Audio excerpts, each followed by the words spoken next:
If you can read in another language, do as much of that as possible. And if you can't, then read as much in translation as possible. Because everything is different when you're writing in another language. The metaphors that you reach for, the idioms, the ways that characters relate to each other, how they address each other, the way they talk about space and time even is different. The way that we map time words onto space is consistent across languages. It's not.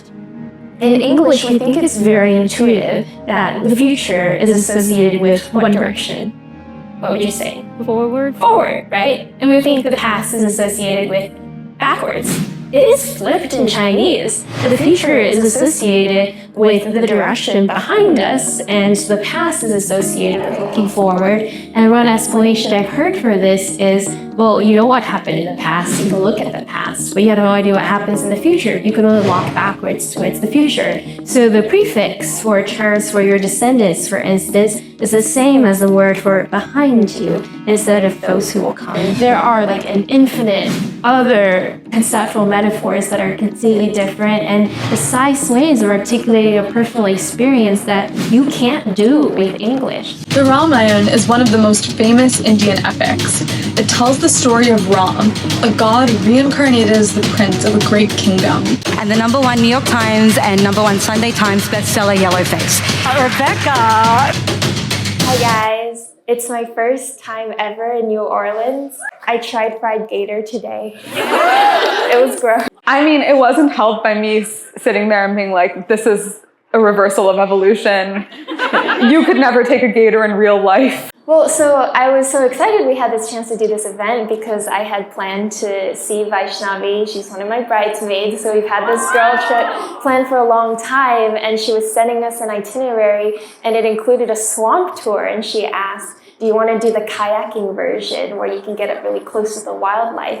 And I researched this, and the top questions that popped up were, what do you do on a kayak when the gator approaches your kayak? And I just didn't feel good about that, so we're doing the non-kayak version. But the answer is you just don't hit it with your kayak paddle, which is not that hard to achieve. Like, are you going to see the gator and just have an innate reaction and like hit it? No, but like, I don't know what the gator is thinking. I can interpret anything as I don't think they'd be sending people out on kayaks if people were like getting mauled by gators every day. Look, there's gonna be one first kayaker killed by a gator, and it's not gonna be me. We throw James to the wolves at that point, or the gators. So getting somewhat on topic, I think we're going to do a Q&A for a little bit, and then I want to open it up to your questions. So start thinking now, and then they'll be passing a mic around. But my first question is hopefully my toughest question, which is that in Yellowface, we see two authors who are willing to do basically anything to get published and be successful. I think we talk a lot about why do we write, and everybody has different answers on why they're compelled to write. But why publish? People like attention. People do anything for attention. That is a really hard question, and actually one that I've never had to answer on stage before, so I'm interested in your thoughts too. I will say when I started writing fiction, it was not with an intention to publish. For most of my life, I just wrote for fun. It was purely for me, in part because I didn't think that was a viable career trajectory. And we're pretty similar. We're like good first daughters of immigrant families, so we just studied hard and got good grades and thought we would become doctors, lawyers, etc. And you did become a lawyer. Yes. But I was growing up and thinking there's no way I'll ever major in creative writing. I wouldn't dare dream of majoring in English and wasting my parents' tuition dollars. So I was writing fan fiction for myself, and I was writing short stories for my own entertainment. And for most of high school, I had this thing that was not quite a diary and not quite a novel, and what it was a total ripoff of all of my favorite dystopian YA novels. It was this giant, messy document of characters in a post-apocalyptic world where they lived in abandoned skyscrapers and flew around on hoverboards. And whenever something happened to me, if I met somebody I really liked, I would put them in that document, and I would write scenes where we made out. Or I would process. I was about to say. Yeah, well, I was processing all of my weird, intense adolescent angst through these characters. So I've always written just for the pleasure of writing. And then when I started writing my debut novel, The Poppy War, I also thought it was a pie in the sky dream to get it published. That was really an afterthought.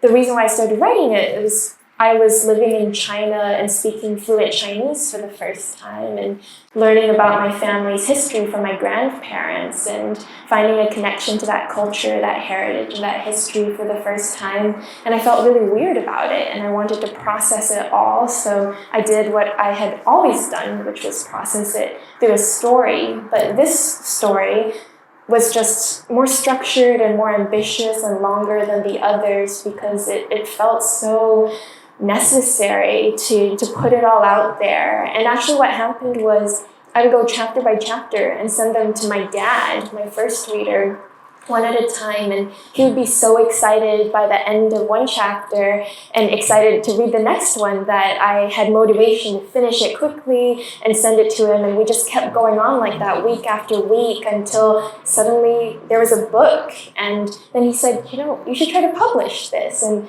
I didn't know what publishing meant. I didn't know what it meant to get a literary agent or how you found an editor or how book deals worked. So I just went to Google and typed in, how do you get a book published? Oh my God, same. And the answer was, at a publisher. And then it was like, and how do you find those? All the way down to how do you find a literary agent? So I just cold emailed a bunch of literary agents that I found by Googling lists of literary agents.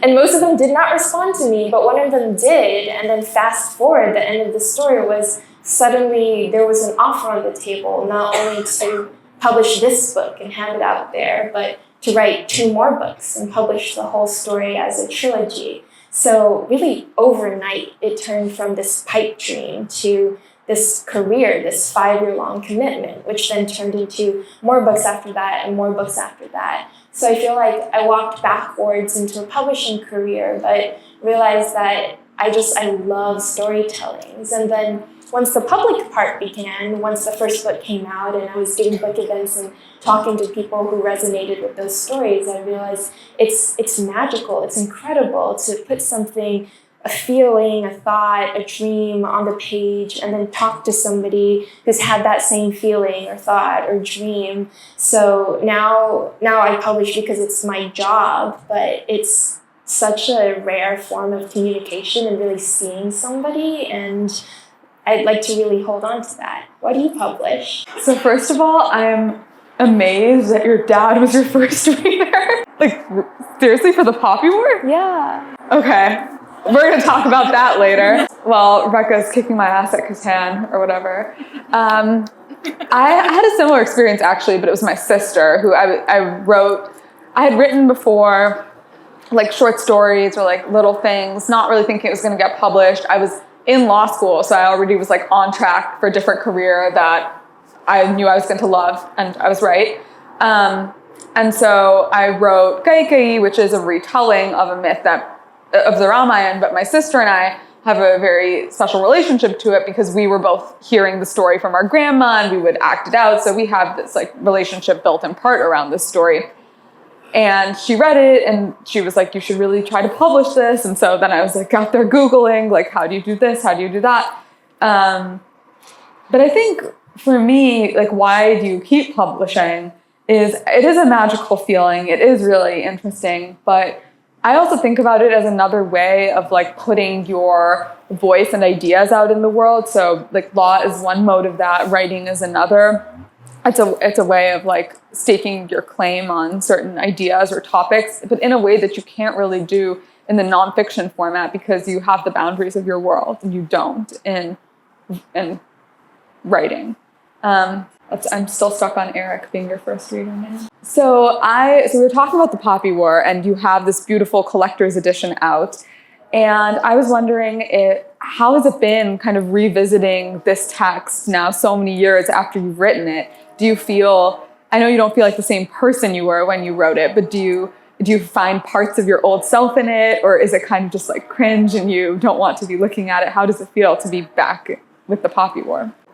It's just kind of fascinating to remember who I was at a certain point in time. And it's a person that I'm very glad I'm not anymore. I feel like I've grown up a lot. And we talk a lot about how novels are weird because we try so hard to improve in between them. And we both kind of disown our earliest writing. And unfortunately, you can't ever take back your first novel. You can't like scrub it from the internet. And it often feels like many people meet me for the first time through the Poppy War, but that's like meeting somebody who's nearly 30 by reading a diary that they kept when they were a teenager. And imagine if your teenage diary was put on bookshelves for thousands of people to flip through. And that's really what I infuse those pages with, like my desires, my fantasies, the things that I was really frustrated about, things that in relation to me I would never say out loud to another person, but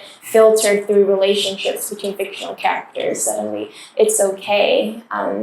And I think I've improved a lot as a writer since the Poppy War, certainly on a technical sentence level. I really like the sentences in Babel more than I do the Poppy War, and I like the brevity of Yellowface more than I do these like sprawling epic fantasy novels. But so this is bear with me, I'll connect the dots at the end. I went and saw Phantom of the Opera when I was in London the other night, just on a whim. You're welcome. Thank you. And how many people have seen Phantom of the Opera or know? Okay, so you know what I'm talking about. It's crazy. It's like so camp. I mean, it's not it's not complicated at all. There's almost no plot. It's just lust. It's just being horny for the incarnation of the night. And it's the original and artistry and music. Yeah, right. The night, it's not just darkness. Music versus money. and it's the phantom or Raoul, safety, like class, etc. And what I felt in that seat was just this like wild lust and desire that I hadn't really felt since I was a teenager. I think that when you're having your sexual awakening and you're going through your adolescence, like you feel these things so strongly, and it seems like they'll overwhelm you and you'll never get over your first crush or your first sexual experience. And then as you get older and more stable and get married, you feel better about a lot of things. You're not quite so insecure, you're not so out of control, but I feel like that desire diminishes a little bit. And you can tell in the Poppy War, it's this wild, like hormone-fueled feelings on every page. And then by the time we get to Babel, things are much more tightly controlled. It's more cerebral. The characters are more living in a world of ideas rather than just being horny for each other. And when I was watching Phantom, I thought, wow, like I am glad that I'm no longer a teenager, but it was exciting to feel that way. And I would like to tap into those feelings in my writing again. So I have tapped into some horny feelings in the next novel, but like in a very demure, like hand-holding. Are you talking about Catabass? There's a boner. Oh, yeah, there's only one sleeping bag. But how do you feel about, so I just read the early copy of your third novel, which I think is a massive improvement and an elevation in skill level over your first novel, which I also really liked. So how do you feel about how you're evolving as a writer in between projects? This is a really interesting question because I revisited Kaikeyi the other day, and I started it in 2019 when I was first starting law school, so 5 years ago. And I just feel like every sentence I read, I was like, oh my God, I would edit this sentence. And even though I think it's still a really fun story and I'm really invested in the themes and the characters, I was just like, oh my God, I can write a better sentence than this. What were you doing? But then I kind of feel that is a reflection. Like if I were to write Kaikeyi today, it also wouldn't have the same themes and characters and relationships and ideas. It would be a different book because I'm 5 years different. And so I'm trying to think of it as different and not worse, which is hard. But I think that when you're always so many projects ahead in publishing, right? When Yellowface comes out, you're already in your next project. When 10 Incarnations comes out, I'll be deep in another project. So it kind of encourages you to move on. Sorry, I know I'm loud. I'll just talk over it. I think that I'm trying to think of it as reaching a state of acceptance where you have to realize that at some point something is finished and it's not perfect, but it's, and I actually feel that way more in law, where I'm like, oh my God, I can't believe I filed this 3 years ago. Like, what was I thinking? How was I writing? How was I reasoning? And so, but I've heard from other attorneys that that's just how it is. Like, you always look back at what you did as a first-year lawyer and you think, I can't believe that a judge didn't like order me out of the courtroom and disbar me. And so if you can survive that, I guess it's okay if your books aren't as good. I do think, though, as you progress in your career, you develop a level of skill and control that can sometimes mean you lose a brashness or boldness or originality or willing to take risks. And when I look at The Poppy War, it's a book that takes a lot of risks, and a lot of them pay off in a way that I think really works. And mostly the reason why I took those risks is I just didn't know any better. Like, nobody told me I couldn't do that, so I just did it. Structurally, it doesn't make any sense. It's 5 books in one. The end is a retelling of the dropping of nuclear weapons on Hiroshima, and today I would be really careful about rewriting an act like that in fiction. And at 19, I was like, magical Hiroshima, let's just see what happens. I am the Quentin Tarantino of my time. And I think as I get to every new project, I have to remind myself, just because we know what we're doing now doesn't mean we can start being boring. I think about film directors a lot. It's actually a common trajectory to see a really cool debut film and then a second film that is technically better but seems to be lacking in soul. Like, it's scared to put a foot in the wrong direction. And how I try to get around this problem of more skill but less bravery is just to jump into a new genre with every project. So I am just as ignorant as I was at the beginning. So risks are just like, everyday practice. Yeah, I think that's what I meant by the person I am today couldn't write Kaikeyi. Like, I would just be sitting there knowing what I know about the response I received to that book and thinking, oh, I shouldn't say that. Oh, I shouldn't say that. Oh, maybe I should rephrase how this character presents this idea. But the me 5 years ago, who wasn't very practiced at writing, also didn't plan to publish this book and also put ideas out there that were very wild and controversial and had characters doing things that I would think twice about today. Even if I want to pretend like I wouldn't, like, it's just objectively true that I would. So I was interested in what you said about genres and being naive to genres, because Yellowface is kind of a genre jump. Catabasis, you're going back a little bit into fantasy, although it's like straddling the line, in my opinion. Are you planning to write in other genres? And do you feel, how translatable do you feel your work in one genre is to another? Does it feel like you're brand new? Or do you still have that editorial voice in your head of, oh, maybe I should be careful, maybe nuclear Hiroshima isn't a good idea? I try to feel brand new with every project because, again, I love that scrappy underdog feeling of thinking I have no idea what I'm doing and we're just gonna go for it. And that's how I felt when I was 19 and started the first draft of The Poppy War. And that is how I still felt several books in writing Yellowface, because I'd never written commercial literary fiction. I'd never done satire. I'd never written anything contemporary about the internet. So it felt like the horizons were boundless and I could experiment as much as I wanted, but also that I had so much to learn, so I couldn't be comfortable with the level of my prose as it was. I had to keep researching craft and reading examples at that genre and expanding my own toolbox. And I always want to be in that state of expansion and growth rather than being very happy with my sentences, because I feel like once you're very happy with all your skills, then you begin to stagnate, and then that's like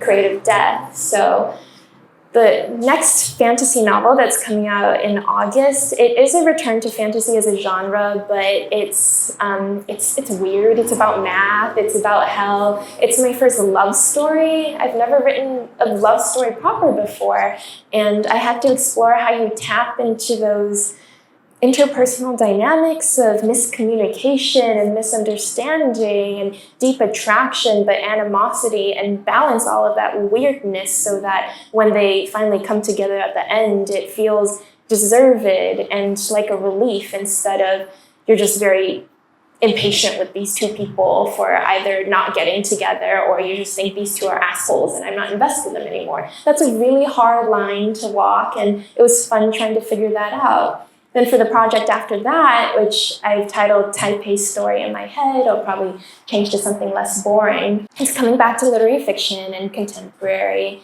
setting, and it's inspired by Sally Rooney, because I am just so in love with the way that she writes a single conversation where everything shifts between two characters, and you can tell dynamics are subtly adjusting just in the difference between two lines of dialogue. And I wanted to linger on the granular level of, instead of like a big action scene where people are fighting, what if two people are just sitting down and looking at each other and trying to express how they're feeling, and everything changes for the better or worse? And I'm interested in that possibility of miscommunication. And this novel, again, is about translation, and it's about the process of learning Chinese. So I'm playing with language the same way I did in Babel, but this time at a study abroad program for college students in Taipei. And I'm working through all these questions of subjectivity and identity in languages and coming of age in a language that you're not very fluent in, and how that mediates in relationships. And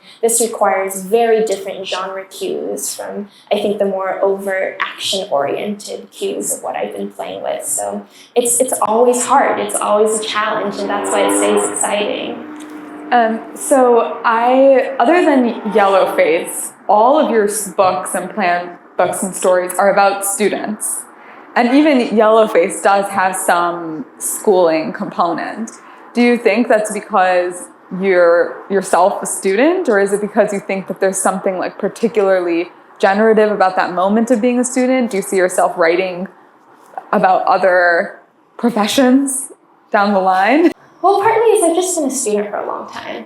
I'm still a student. I don't take classes anymore, so I can feel more of an adult, but I'm in the 4th year of my PhD, which makes me like a 21st grader. Well, I mean, I don't think student and age are linked in like a meaningful way. I mean more of the sense of like the profession rather than the age.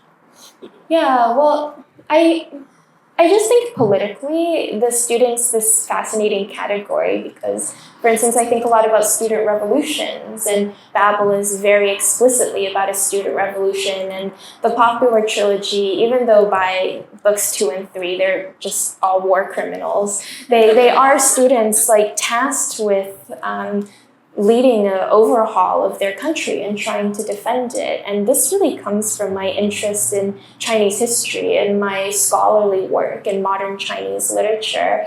Students were always at the forefront of societal revolutions and dreaming about a new way that the country could be, in part because they were naive, because they weren't as worn down by the world as everybody else. They hadn't learned to compromise. They could be pure idealists, and they could dream because they were closeted and sheltered within the confines of the institution. And this has its pluses and disadvantages. The disadvantages is that their political programs are completely unpragmatic and unworkable. The advantage is that they're able to dream of something instead of mucking around in the status quo. And if I were to really psychoanalyze myself and like go back to, again, my relationship with my father who encouraged my interest in reading and in writing.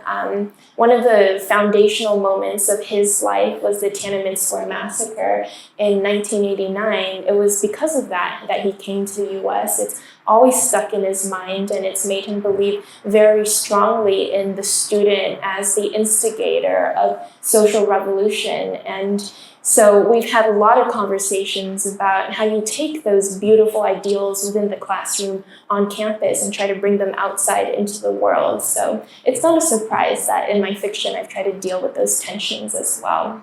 I will say, as I progressed through my degree program and really transitioned from student to teacher, I've taught now for more semesters than I've been taking classes. I think about my responsibilities and role very differently. I'm no longer that young idealistic generation. I'm the one looking at these young idealistic kids and trying to give them tools to take outside and also trying to correct their naivete. So I have more projects like way in the future where I'm writing from the perspective of a teacher instead of a student instead. So I think that dynamic is also maturing. But yeah, that's why I'm interested in writing about the classroom, I guess. It's what I know, and it is also a very interesting problem to me. So you are a student, but you're also a writer, and so Yellowface is much more about being a writer in the publishing industry and satire about that. And I'm wondering, we were just talking about this in the green room, and you said I could ask you again, which is that if you were a CEO of a publishing company, or if you could change the policies of a publishing company, what would you do? What would your first priority be? Yellowface points out a lot of problems. Do you think that there's any way forward? Yeah, but I would need like an endless budget. I think let's first play a game where if we're both CEO for one day of HarperCollins or Penguin Random House, etc., and we get to pass one lasting policy, what would that be? What was yours? You go first. Okay. Mine is I would drastically increase entry-level salaries for junior-level employees. And I have this like trickle-up theory of how publishing has remained exclusive for so long, and it's because the makeup of the room where acquisitions decisions are made, the room where people decide how much of a marketing budget to give a title or which voices are worthy of elevating, the makeup of that room has not changed for decades and decades. I'm talking about major publishers, not really cool indie publishers doing different and important work. The makeup of that room is mostly white and mostly wealthy. And because it is so homogenous, they have very established ideas of what the reading public wants, and they want to give them more of that. I was once told by one of my friends in publishing, and she wasn't saying this in a mean way, she was saying it to be helpful. She said, well, if you want to write a bestseller, you have to think about, is a Southern white ladies book club going to read this? Because that's what they talk about in the room. They ask, are the Southern white ladies going to buy this? And that means that the majority of titles that are put out remain by white ladies, and many of them are wonderful books. But also, having been on the road and done book events and met all sorts of readers, I think they're drastically underestimating the Southern white lady who is so much more curious and interested in, desirous of reading a much broader range of material than that acquisitions room is giving her. So if you can make the makeup of that room change, all sorts of voices start being elevated, all sorts of titles that people otherwise never would have read would suddenly appear on shelves at Barnes & Noble. But the reason why that room hasn't changed for all these years is they pay something like $35,000, $40,000 a year for junior level employees with horrible benefits to live and work in New York City. I was about to say, and they have to live in New York City. Impossible.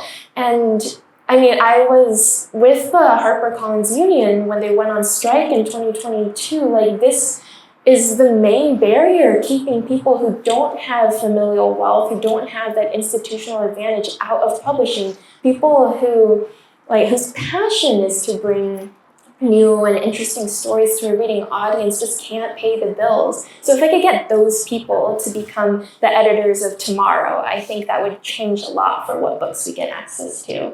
What's your one-day policy? You picked the good answer. So you spoke on the publishing staff side, so I'll speak on the other party, which is the author side. I think author contracts have become more and more exploitative, and one reason why it's hard to keep authors in the business or for diverse authors, and I mean that in many dimensions, to stay in the business is because contracts get more and more unfavorable. So for like advances now for new authors most of them are paid after the book publishes. So that's not an advance. That's not money that you can use to live off of while you're working on your book and getting your book out. That's money that you might see a year or 2 years after your book comes out. And that's not really going to attract anybody who doesn't have another job, a spouse paying the bills, or parents paying the bills. That's basically the situation. There's also other things in the contract that are becoming increasingly more unfavorable. There's now morality clauses where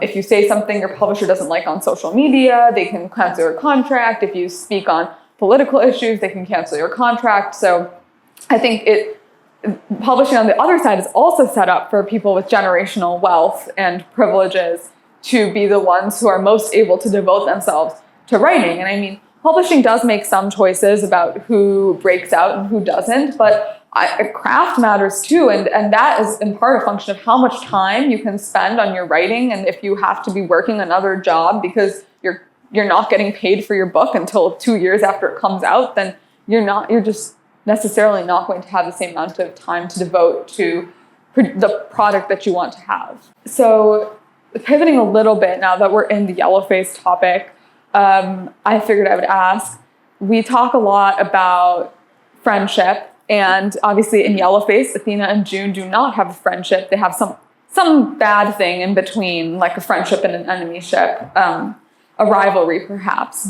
But I do think that there can be envy or jealousy to some extent in friendships, and that it can be generative. And yes, I'm giving you permission to talk about Sylvia Plath. But what do you think the boundary is, and what do you think is generative in friendships versus harmful? That's an awesome question. I will first say the way that our literary environment and social media is structured makes it really hard for writers who meet each other online to form genuine friendships as opposed to a kind of jealous frenemy-ship that leads to the bad kind. So it's a bad time to tell you that I actually... Well, because, and it's not any one particular person's fault, but because Instagram and TikTok encourage, and publishers encourage authors to constantly put their best selves out there, you're just constantly being inundated with everybody else's good news. Their announcement of their literary agent who just signs them, or their massive first book deal, or how many pre-sales they got, or where they landed on the New York Times bestseller list. And now more so than ever, there are all these online metrics that you can use to determine exactly where you stand in the pecking order. And this is extremely stressful to a younger generation of writers who have been taught that the way you conceive of yourself as a writer is to meet all these digital milestones that people are yelling about all the time. And also just because of the way social media works, it encourages alienation and forming like completely fabricated impressions of people rather than acknowledging how complex and nuanced they are in real life if you took the effort to form a genuine relationship. So early in my career, and still often now, I feel those sparks of jealousy all the time. I see that authors I admire had their book well reviewed, and I admire them, and I think the book deserves it, but I'm like, damn it, should have been me. Or somebody gets a TV adaptation, or somebody sells a certain number of copies, and I'm like, damn it, should have been me. And I think authors are lying to themselves and to other people if they say, I never feel jealous of anybody else. Like, nobody is just that purely zen from the get-go. And part of maturing in your career is to learn how to take that instinctive reaction and turn it into motivation, like a healthy sense of competition, and to think rather, instead of it should have been me, but rather, how can I improve my craft so that that can be me? And once I started thinking like that, like I still feel those little flashes, but I think we're not judged by like our first reaction or all of our unfiltered thoughts, but rather how we sit with them and how we react to them. So I use it all as fuel to write better and to work harder.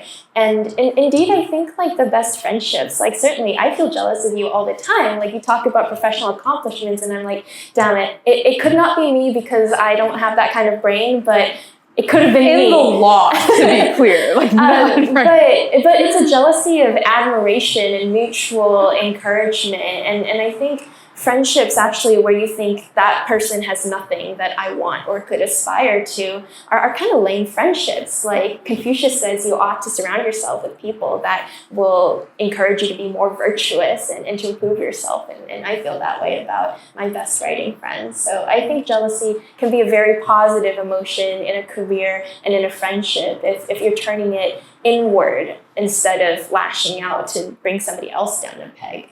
What do you think? How have you handled feelings of professional jealousy through your career? It's an interesting question because, so I do look at authors and I go, I wish I had what they had. And I did actually, earlier in my career, feel pretty jealous of you. I feel like now I'm just like, Rebecca's Rebecca. Never gonna be me. Rebecca thinks that 2/4 is equivalent to 2/3. And it's okay if it's not me. But I think you actually were the one who gave me this advice very early on when I think I was complaining. I was like, oh my God, I'm like so upset that like somebody got something I wanted. And you said, well, do you wish that you had written their book? And I said, no, I didn't want to write that book. And you said, then why are you jealous of them? And I think that really helped me reframe this whole mindset of, you know, there's certain competitive things that if somebody else gets, you feel really crushed by because they got it because of their story. And if I didn't want to be writing their story, then why am I upset about it? So I think to some extent, my professional jealousy in writing has lessened. I think I feel a great deal of professional jealousy towards other lawyers, where sometimes it's in the sense of like, they're 5 years ahead of me and I'm like, oh my God, I really hope I can be where they are in 5 years. And I really want to like know them and be friends with them or be mentored by them. But I also kind of have this in the back of my head, like, can I live up? And then of course there's lawyers who get things in the law that I wanted, positions or certain things. And that to me is, I have not yet figured out how to deal with it. And I've been, I think, lucky that my friends in the law we're all in very different non-overlapping areas. So it hasn't really come up and been a big point of tension because I take that hard. And I think it's in part because I'm much more devoted to the law than to writing. I do think it's good to have a chip on your shoulder, though. It's always better to have that motivating force than just to be so content with everything that you don't make movements towards. It's just that I have less a chip and more a boulder. Not always healthy, but then I call Rebecca and I like complain and she goes, yeah, they suck. So I think having other friendships is also very helpful. People who you can actually be honest with and say, I feel really envious of this person or this thing. And then they can like talk you down or hype you up. So in Yellowface, I know you've talked a lot about the identity politics in Yellowface and that element. And I'm not going to make you do it again right now, although if somebody has a question about it, you're welcome to ask. But what I think is an interesting element of Yellowface that maybe we haven't discussed, even you and I, is the plagiarism component and when do you transform somebody else's work into something that you can feasibly have ownership of. And I'm wondering if, you know, when you wrote Yellowface, AI was not very much a thing in publishing or even in the world. And now we're in a space where AI is being used as tools in publishing houses. People are trying to use AI to write books. Do you think you would have included that element? How do you think that kind of changes the dimension of this plagiarism and transformative use conversation? This is so hard. I'm interested in your legal perspective on this. I have a few intuitions about this subject, but I haven't nailed down my view. I'm confused about it in part because my husband is a philosophy PhD student and he works on tech ethics and he's in this working group where they are trying to nail down exactly what it means for AI to steal something and what intellectual property means. And part of the annoying thing about philosophers is that they have this Socratic style of reasoning, which is they ask you to explain very basic premises to try to get closer at the truth. And it's not because they disagree with you, they're just trying to make you explain all parts of the view. But he comes home and he's like, why do you own your work? And I'm like, what do you mean? I worked hard on it. And he's like, And why does your working hard on something mean that you own it? And You own your work because of copyright. well, so he's trying You to legally own your work because of copyright law, so tell him that. well, he's trying to understand like what is the ethical reason behind the law? Is copyright law just or not? And we're trying to work through like what ownership authors have over their stories in the first place. In part because when people say that AI is plagiarizing when you have an AI trained on like Charles Dickens or whatever to write an original story in the style of Charles Dickens, what it does is read that entire corpus and then make predictive decisions according to some really difficult algorithm or whatever about what ought to come next, what suits that style. And it's not altogether different from what I do when I want to enter into a genre. Say I want to write a rom-com. I read all the best rom-coms and I think about the common tropes and the lines of dialogue that work and the plot twists that are really striking, and I pick the best ones. I'm still getting inspired by the corpus. I like to think I'm bringing something new, but I'm struggling to nail down exactly what that new thing is and what the bright line is. I think my intuition is very much that my human synthesis and my application of my mental signature is different and original in a way that an AI trained on a lot of authors' stolen work is not, but I just don't have the logic to explain exactly where that line is. I hope you do.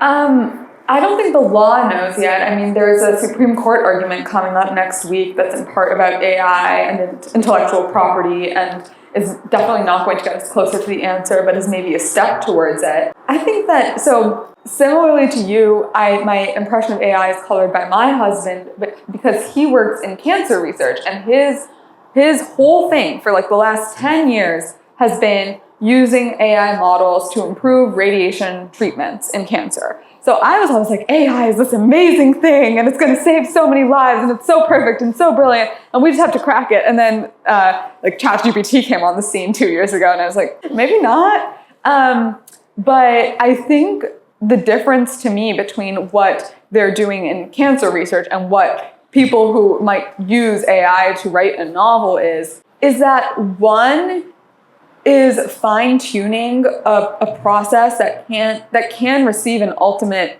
end. Like it is science. If the treatment is better, the treatment is better. There's like an objective measure. I think that the reason that we love literature is because it's undefinable, that there is no perfect book. One person's perfect book is another person's true like 1-star trash review.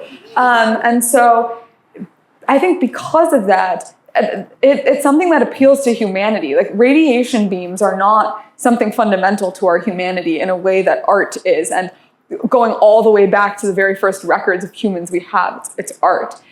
And so to think that we can just smash a bunch of people's art together and create a product that is not the people's art who you smash together is very concerning to me, because there's not that human element to it of creation. And probably for your husband, there is some line somewhere, but I don't think that we need to draw it, nor do I think that we should draw it in the law, because every time you draw a line, it creates, Pablo Picasso shapes. But I just think that AI in creating art is very troubling, because then what is art if it's not human creation anymore? I will say I'm on firmer footing here. I am one of the most optimistic people in thinking that AI will not disrupt the publishing industry to the disadvantage of authors. And the reason why is the amount of content has never been the problem in publishing. There's never been a lack of material. People have been writing trash for years and years, like AI level equivalent trash, and they send them to slush piles. Like there are so many manuscripts out there. The marketplace is already saturated. It's not that there's not enough of the product. Like, people have more than enough text to read. The problem has always been, how do you select the right text and which texts are going to speak to you? And I think publishers have forgotten that their role is curator more so than producer of a text, because like there's already thousands, hundreds of thousands, maybe a million, like wannabe authors who are frankly not writing very good material. And the reason why we pick the text that we do is because we want to communicate with somebody. We want to know what the author had to say. We want to see somebody responding to a problem that we might also be curious about or dealing with. We don't want to just read to be saturated with content. Like, we have Netflix reality shows for that. So I think, there's all these like silly startups trying to publish like 200 novels a week, but nobody wants to read 200 novels a week. So people want to read one really good novel over the span of a month that speaks to something that they're already thinking about. And AI can't anticipate the problems, the feelings, the conflicts that humans are feeling about themselves and each other. Somebody has to write down how they're making sense of the world and then put it out there for other people to see if they have that same experience. I think books function importantly as tools of communication. It's not just content to be absorbed. Like, I hate the C word, content. It's not content. It's a letter to somebody else's soul. So I don't think people are buying the ChatGPT books. I guess, and I think we're about to start question and answer, so start thinking of them because we can keep, okay. But I was going to say that I think I'm less concerned that people want AI and more concerned that people will be given AI because it is less expensive, and there is a belief, I think, among some publishing people that people will just read what they put out, and you're not concerned about that. Well, I am broadly concerned that publishers consistently underestimate readers. Yes. I think Marilyn Robinson put it best. I was reading a book of her essays, and she was responding to a student who asked the question, how do you decide when to write to the market and to satisfy the market desires versus just to write to fulfill your own artistic vision? And she said, to write to the market is condescension, first of all, to yourself as a writer, second of all, to the art, and third of all, to the reader.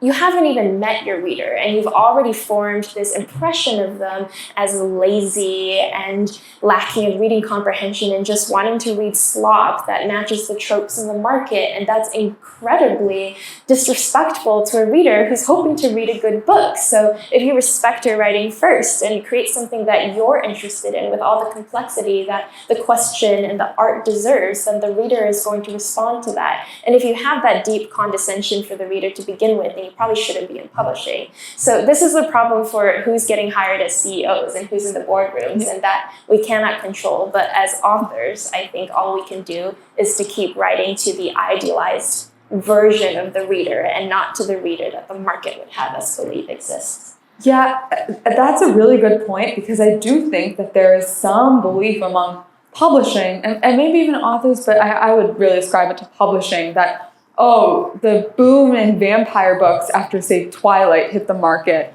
and the boom in interest in vampires is because we trained readers on Twilight to want vampires, and not because Twilight made readers realize that they liked the topic of vampires and they would be interested in exploring it more. And I think thinking that you take the credit for it versus it's responding to something inside the readers that they then are curious about and want to see more of, but in new ways rather than just Twilight 2, not referring to New Moon, I mean like an AI ripoff of Twilight, is deeply condescending. Yeah, I agree. I think we can agree, though, as authors, all we can do is write things that respond to a part of us, and then just hope that somebody else wants to go down that rabbit hole with us. Increasingly unhinged topics. I'm with you. Hi, my question is for Rebecca. Yep. I know when you were writing Babel, you studied at Oxford. In your research, were you surprised, to learn anything when you were writing the Babel? I think I wasn't surprised because I knew at this point that institutions like Oxford and Cambridge are only as rich as they are in England because of some deeply shady shit. But I think learning the depth of the complicity of elite institutions in settler colonialism and the slave trade was quite shocking to me, because initially I thought maybe the relationship was one of just wealth, right? That a lot of the early universities were funded with slave money, but that doesn't even scratch the tip of the iceberg. In fact, these schools were established for the purpose of perpetuating a slaveholding society and expanding the settler colonialist project in the US. For instance, the earliest programs in the States, Harvard, Princeton, William and Mary College, some of their very first departments were language departments where they would go out and kidnap Native American students and bring them onto campus and give them Christian names and cut their hair and teach them effectively to become missionaries, to convert the rest of the people, to eradicate their original culture. And we have documentation of the president of William and Mary College saying that these students serve as hostages for the good behavior of the rest. So it's not just that these institutions are wealthy because of shady colonial trade. They were established for these purposes, and that mission remains inextricable from the academic project of these institutions today. I have a question for Rebecca. I would love to hear about, it kind of bounces off the last question, but I would love to hear about how your family history and like your learning about East Asian history and culture more and more influenced your first writing of the Poppy War and all your books thereafter. Yeah, I have a really close relationship with my parents, but I didn't know my grandparents so well when I was growing up because I moved to Dallas when I was 5, and very quickly I forgot all of my Chinese, and I was just trying to assimilate to my local Texas public high school as quickly as I could. And it was a big shock for me, a really coming of age moment when I got to college and started taking learning Chinese seriously and learning Chinese history seriously. And I actually took some time off school and went to work in Beijing for a year. And during that time, my Chinese improved in leaps and bounds. And I was having extended conversations with my grandparents. And I went to Hunan, to the village where my dad grew up. And I saw the mud brick building that had been his elementary school. And I also saw the bullet holes in the walls of his family home left behind by Japanese occupation when they were invading China. And I had never been taught this at Forestwood Middle School or, the public Texas high schools that I went to. And I wouldn't have been taught this in university unless I specifically sought out that major.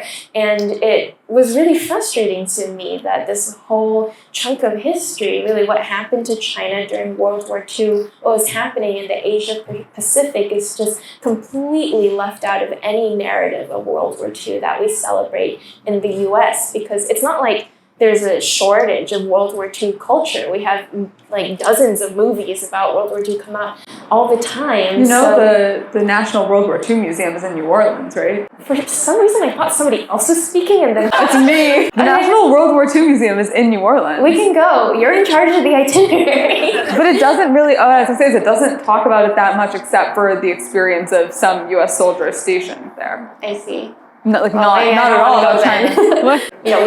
We'll talk about going. And I'm a big World War II nerd, so this was disappointing to me, and part of the motivation for writing the Poppy War was to popularize what had happened in Nanjing in 1937, the Nanjing Massacre, what some people call the forgotten Holocaust of China's experience in World War II, was so that I could bring that to a public audience. And I think that frustration of knowing that history had been covered up, that was unacknowledged, was part of what drove me to begin writing professionally in the first place. And that connection has continue through all of my work. I've already talked about how my dad's experience at the Tiananmen Square massacre and his belief in the importance of student revolutions, even when they fail, was integral to writing Babel. And when I was researching that book, I was reading across student movements and revolutions through history, like the White Rose movement in Germany, and it struck me that very commonly, these movements fail. These students' rebellions are crushed. They are violently crushed. The students are imprisoned or they are executed. So in what sense can we call them successful revolutions? And one potential answer is that we're still talking about them. Their sacrifices reverberate across history. They motivate the next generation. Their ideas linger. And all of that revolutionary knowledge and theorizing, it stacks up and it trickles across generations. And that has to count for something. I'm still trying to figure out exactly what that is. But that conversation did start with my dad. Hi, as a Chinese diaspora who has long lost my access to Chinese language and was raised on sort of the Western canon, especially. I'm curious, now that you do have fluency in Chinese and the language and the literature, what differences in the structure of how stories are told, how narrative and concepts are conceived of in sort of the Chinese culture and mindset, what differences do you notice from how American and Western literature is written, and what differences, if any, do you bring over in your writing? So I can't answer that question in the general sense. And in fact, I resist answering that question in the general sense because I think there's no such thing as an essential Chinese literature. It would make just as little sense to say that there's something essential about American literature, that everybody structures their novels in the same way or reaches for the same things. American literature is so broad and so diverse, and people continue to experiment with it. It's impossible to isolate a single voice. And I think it does a disservice to Chinese literature also to imagine that just because it's a foreign literature, everything would sound the same. And this is not what you were asking, but I am explaining this is a common assumption in the academic fields and in like circles of literary translation. For instance, the impression that we're given of translated Japanese novels is that they're always quirky, surrealist novels in the vein of Haruki Murakami. And the impression of translated Korean novels is that they're always meaningful, slice of life, novels with meditations on gender and what it means to be a young woman, Korea, etc. And I love those novels, but that's not all that exists in those literatures, right? It's just a trend that has been marketed to us, a very small slice of the very rich literary environment that's going on there. But when I think about the particular, of course, I bring so many different aspects of particular Chinese authors or novels into my craft. And a general piece of advice I have for my writing students is, if you can read in another language, do as much of that as possible. And if you can't, then read as much in translation as possible, because everything is different when you're writing in another language. The metaphors that you reach for, the idioms, the ways that characters relate to each other, how they address each other, the way they talk about space and time even is different. For instance, my favorite example is, you might think that the way that we map time words onto space is consistent across languages. It's not. In English, we think it's very intuitive that the future is associated with what direction? What would you say? Forward. Forward, right? And we think the past is associated with backwards.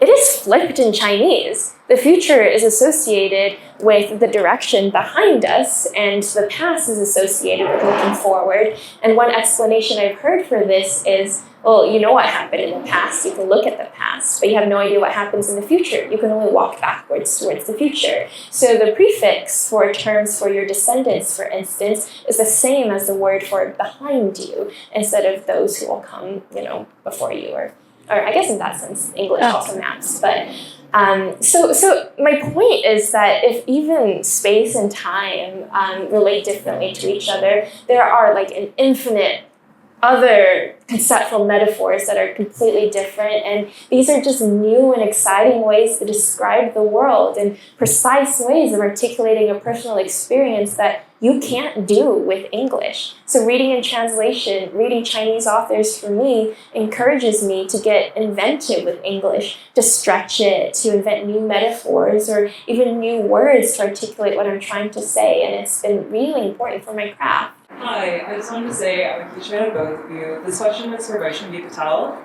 So in your first two books, they are in Hindu mythology and they tend to be in the time period the story took place. In your newest book, that's upcoming, it looks like it's focusing on Hindu mythology, but it's in like a more recent place. So I was just wondering, have you had any struggles kind of translating some of the Hindu mythology into the time period you're writing for? Yeah, so thank you for the question. I think that my third book, 10 Incarnations of Rebellion, is loosely structured around the 10 incarnations of Vishnu, who is a deity in Hinduism. But it's a very much real world story about invented real people in the 1960s and is not really a mythological story that features mythological figures. The myth kind of provides a more metaphorical structure linking different elements of the narrative together. And so the actual mythological elements that come in as stories being told to various characters at various points in the narrative. And so I think what was really hard about it was actually less integrating the myth into the present day or the 60s, because I didn't do that as much, and more forgetting how to write in ancient India, because for 2 books I had just been completely immersed in writing that way and then thinking, oh, would these characters have glass windows or paper windows? And everybody gets to have glass windows in 10 Incarnations. But you keep questioning things that you had trained yourself to write for. And I wonder if you had to do that when you went to Babel after writing 3 books in the Poppy War universe.